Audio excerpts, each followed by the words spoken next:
The coffee was still steaming in my mug when the email pinged, slicing through the quiet of my kitchen like a knife through fog. It was 7:22 a.m., and I was mid-bite of toast, my laptop open on the counter while I juggled packing my son's backpack for school. The subject line stared back, Cost Optimization Initiative, Urgent Review. But it was the attached thread that made my stomach drop. A forwarded chain from Marcus, our shiny new VP of Operations. Straight to the team lead and CC'd to Vanguard Tech, our golden goose client. The one with the ironclad contract that kept the lights on. Farm out her deliverables to a budget vendor, he typed. Casual as if ordering takeout. Replicate the specs exactly. No big deal. My name wasn't there, but it might as well have been tattooed in red ink. I was her, the senior project manager who'd architected their entire security protocol. And just like that, in one reckless sentence, he'd lit the fuse on a bomb that could blow up everything we'd built. I set the mug down slowly, the ceramic clinking against the granite like a distant warning bell. My fingers hovered over the keyboard, scrolling back through the chain. Vanguard's compliance officer had replied almost instantly. This constitutes a direct violation of Section 9B. Confirm authorization or face immediate contract review. No greetings. No buffer, just cold, procedural fury. Marcus hadn't responded. The thread hung there, unfinished. A digital cliffhanger that screamed disaster. I could feel the pressure building in my chest. Slow at first, like the first drops of rain before a storm. This wasn't just a slip-up, it was a betrayal, wrapped in corporate jargon and sent without a second thought. I'd spent the last 8 months weaving Vanguard's data fortress from scratch, ensuring every byte complied with their federal regs. And now this idiot was unraveling it with a keystroke.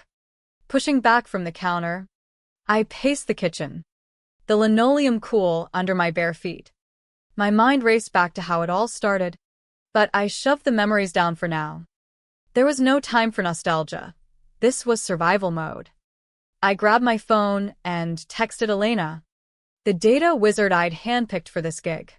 Check your inbox carefully. Call me before reacting. She was the real genius here. The one whose code kept Vanguard systems humming without a glitch. If Marcus thought he could swap her out like a cheap battery, he was delusional. But delusions have consequences. And I could already hear the distant rumble of fallout. By 8 a.m., I was in my home office, door shut, staring at the compliance doc I'd co-authored. It was airtight. No subcontractors. No offshoring. Full audit trails required. Vanguard wasn't some startup. They handled sensitive gov contracts. The kind where a single leak could trigger congressional hearings. I'd fought for every clause. Late nights arguing with their legal eagles over Zoom. Coffee going cold as we hammered out the details. Marcus? He'd waltzed in 3 months ago from a sales gig at a mid-tier software firm. All charisma and cost-cutting spreadsheets. He hadn't read the fine print, hell. He probably skimmed the bolded parts. In meetings, he'd lean back, flashing that too-white smile, tossing around terms like lean operations without grasping the stakes. I'd tried warning him once. In a one-on-one, Vanguard's not flexible on personnel. It's in the contract. He'd waved it off. Details. Sarah. We'll handle it. Now. Those details were a noose around his neck, and potentially the company's. I refreshed my inbox. Nothing. The silence was deafening. A vacuum sucking the air from the room. Then, a private Slack from our CTO. Seen the thread? Damage control ASAP. I typed back. On it, but inside. The slow burn ignited. This wasn't just about my job, it was about integrity. About the quiet work that props up empires while the loudmouths take credit. I didn't panic. Instead, I opened a new doc and started drafting my exit strategy, not a resignation yet, but a contingency. Clean. Professional. No bridges burned unnecessarily. Then I reached out to Vanguard's head of security. Someone I'd built rapport with over countless compliance calls. Signal app. Encrypted. Need to discuss off-record. His reply came fast. Call in 10. I stepped out to the backyard, the morning dew soaking my slippers, and dialed. Sarah, he said, voice low. What the hell happened? I kept it factual. New VP jumped the gun. No approval. Pause on his end. Heavy. This triggers penalties. Meet me in New York tomorrow? I didn't hesitate. I'll be there. Hanging up. I felt the damming of emotions crack just a bit. Anger? Yes. But also a strange clarity. Marcus had underestimated us. And that mistake was about to cost more than he could imagine.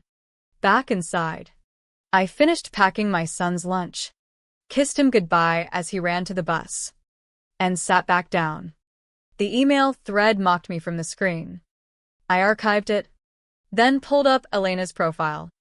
She joined because I promised her autonomy, a chance to build something unbreakable. Now. It was fracturing. I called her. Sarah, what's up? Her voice was steady, but I heard the edge. Marcus tried to outsource you. Vanguard saw it. Silence. Then a sharp intake. That violates everything. I know, I said. We're fixing this. We talked strategy for 20 minutes, her mind already mapping escape routes. By the end, the slow build in my gut had turned to resolve. This wasn't the end, it was a pivot, sharp and necessary. As the morning wore on, whispers started in Slack channels, rumors of client pullback, finance scrambling. I ignored them, focusing on the flight booking to New York. The storm was coming, and I intended to ride it out on my terms. That afternoon, Vanguard's formal notice landed. Breach confirmed. Contract under review. No sugarcoating. Marcus finally chimed in on the internal thread. Miscommunication. Clarifying now. But it was too late. The damage was done. I felt the pressure coil tighter, ready to snap. Elena messaged, I'm out if this blows up. I replied, it won't for us. And in that moment, the realization hit. We weren't just employees. We were the value. Marcus had tried to commoditize that. And now the bill was due. Flashback 6 months. And I was sitting in a cramped diner booth in Boston, rain pattering against the window like impatient fingers. Across from me was Elena, bundled in a wool coat despite the mild spring, sipping black coffee while I pitched her the opportunity of a lifetime. Vanguard needs someone who can rebuild their encryption layers from the ground up, I said, leaning in. Not just patch it, reinvent it to withstand audits that make IRS reviews look like a pop quiz. She eyed me over the rim of her mug, her dark curls framing a face that screamed intellect and quiet intensity. And the catch, she asked. Voice dry. I didn't sugarcoat. Non-negotiable NDA. No subs. Full traceability. Hazard pay included. She set the mug down.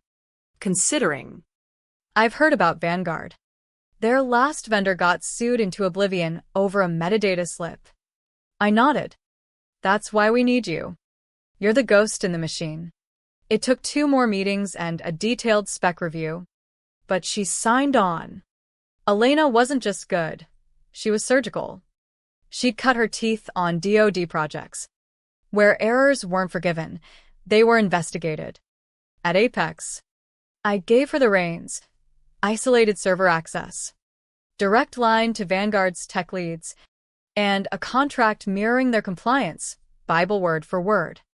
No offshoring. No third-party touches. Every update logged. Every change vetted. She dove in, unraveling their legacy code like a detective at a crime scene. Found a vulnerability in their key exchange protocol that had been quietly exposing fragments for months. Redesigned it with quantum-resistant algorithms, layered in real-time anomaly detection that flagged deviations before they escalated. Vanguard's audit scores jumped from marginal to exemplary in under 90 days. I remember the call from their security head. Sarah, whatever you're paying her, Double it. Marcus arrived like a whirlwind, all PowerPoint decks and aggressive optimism. Fresh from poaching clients at a competitor, he saw budgets as enemies to conquer. In his first all-hands, he preached efficiency at scale, eyeing our line items like a hawk spotting prey. He never asked about Elena's role, never requested the contract breakdown. To him, She was a cost center, not the linchpin. I'd catch him in hallways, muttering about redundant talent, and I'd think, you have no idea. But warnings fell flat. He dismissed them with a chuckle. Trust me, I've optimized bigger messes. The tension built slowly. Meetings where he'd interrupt Elena mid-explanation, waving off details as granular noise. She never pushed back publicly, but in private chats, she'd vent. He's playing checkers while we're in chess. I agreed, but corporate politics demanded patience. Until that email shattered it. Back in the present, post-email bomb, the office Slack exploded in hushed tones. Private messages flew. Did you see Marcus's screw-up? Vanguard's pissed. I stayed offline, prepping for New York. Elena called again that evening, her voice a mix of fury and focus. If they terminate, we're exposed. We brainstormed over speakerphone while I packed potential lawsuits, non-competes, how to salvage our reps. The emotional weight pressed in, betrayal from above, uncertainty below.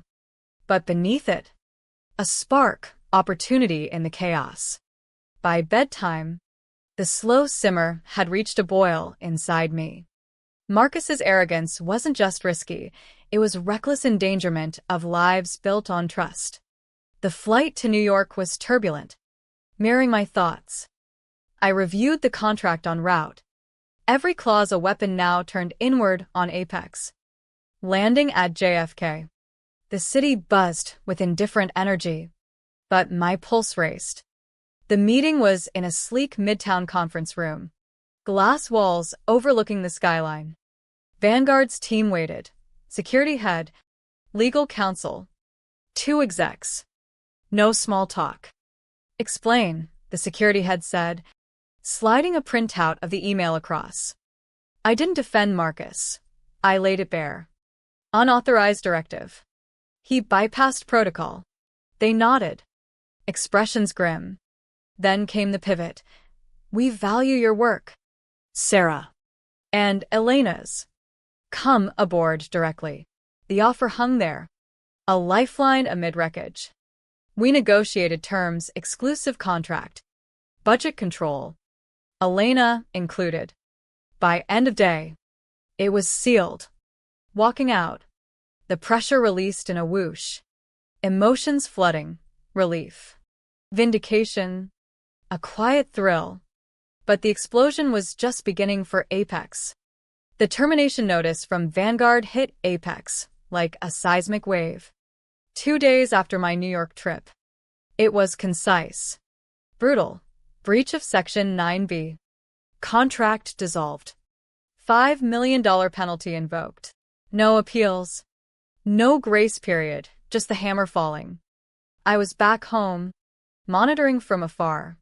When the internal memo circulated, strategic realignment underway. Code for panic. Marcus tried damage control in a virtual town hall. Camera on. Ty Askew. Folks, this is a bump. We're engaging with Vanguard to resolve. But his voice cracked. The confidence eroded. Behind the scenes, finance crunch numbers. The loss wasn't just revenue, it was credibility. Clients whispered, pulling RFPs, citing vendor instability. I didn't gloat. Instead, I focused on transition. Elena and I set up shop under Vanguard's umbrella, rebuilding protocols with enhanced safeguards. She thrived, her code evolving into something unbreakable. Apex's fallout escalated, resignations trickled, then flooded. A key engineer bailed, citing leadership vacuum. Marcus vanished from org charts, reassigned to special projects, corporate Siberia. The board convened emergency sessions. Logs pulled. Fingers pointed. I got a late-night call from Apex's COO, Sarah. How bad? I was honest. Irreparable. He sighed. The weight audible. We should have listened. Emotions churned. Anger at the waist. Sorrow for colleagues caught in crossfire. But resolve hardened. This was justice. Slow and inexorable. Months in that vanguard. The new rhythm felt like breathing fresh air. Elena and I commanded a dedicated suite. No bureaucracy. Just results. Audits passed flawlessly. Expansions loomed. Apex? It unraveled thread by thread. LinkedIn buzzed with exits. Stock dipped. Investors balked. A leaked memo revealed clawbacks. Lawsuits brewing. Marcus resurfaced as a consultant. But doors slammed. I attended a DC conference. Paneling on compliance pitfalls. Spotting an Apex rep in the audience. I shared our story anonymized. Lessons in hubris. Applause followed. But the real win was Elena's nod from the wings. The climax came via email, Marcus querying Vanguard for opportunities. Their reply, Section 9B. Curt. Final. I forwarded to Elena. She laughed, a rare, cathartic sound. In the quiet aftermath, as Apex faded into cautionary tales, I reflected on the human cost. Good people scattered. Dreams deferred by one man's folly. Yet, in our rebuilt world, Elena and I forged ahead. Systems stronger. Bonds unbreakable. The question lingered. How many more Marcuses lurk? Blind to the cliffs they push others toward? It's not revenge that echoes. It's the reminder that integrity isn't optional. It's the foundation. And when it crumbles, the fall is eternal.